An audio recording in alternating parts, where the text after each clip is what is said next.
amoy nasa puso sa lumalapang. Alingaso ng kalit-karisya, halayang ininit lang. Tilisis lang kang hanggang parang minumurong na sinigang.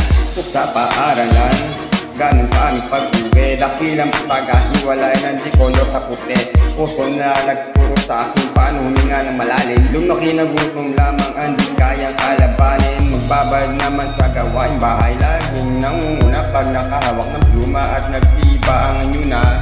Anin mo'y sinanibang na duda, si Bagaruda, ni Medusa. Dami ng duda, dami ng palayo ng pinatayo pa. Ang dami maiingay doon sa amin. Hirap ang dalawin, kasi nasa sariwang hangin. Sa dami ng bukab kang bibig, kuna ko yung nasa ilang pala ang kailangan upang ako'y madinig. Ang dami maiingay dun sa amin. O kahit tagal ko nang nag-iikot para hanapin kung sinong sumusulat at humihingang malalim at hihilaw ang kanin kapag siya ay nagsasay.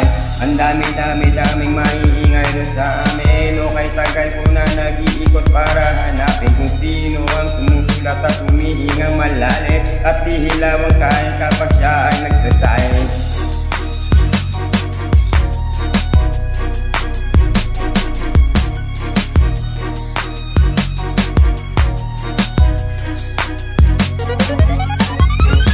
Taas mo pag di na kayo po, salok ng madalas ang puno. Sa kabila ng nagbabalak na pulahin ang apoy sa pansano. Parang kada buwan ang ipagpuno, tuwing araw ng dalalag mabuko. Ngayon siniguradong makakalaglag ko. Pakapit ko lahat ng aking kuko. Nakabaon ng malalim para lang kaya ng mga diamante sa aking bungo. Ang dami natin gusto, hindi magawa pagkat ayaw natin magpuso.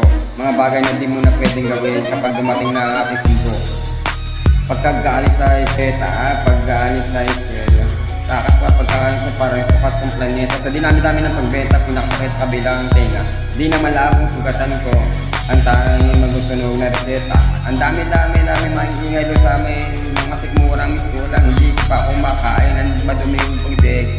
Kung nakulong na sa silid, mikropono na lang pala ang kailangan upang ako'y madinig. Ang daming maingay dun sa amin. O kay tagay ko nang nag-iikot para hanapin kung sino-sinong sumusulat, humihingang malalim at hihilaw ang kanin kapag siya ang nagsasay. Ang daming maingay dun sa amin. O kay tagay ko nang nag-iikot para hanapin kung sinong sumusulat at humihingang malalim at hihilaw ang kanin kapag siya ang nagsasay. Dapat karapat, dapat siya. Pag-iwanan mo, dapat karapat, dapat siya. Pag-iwanan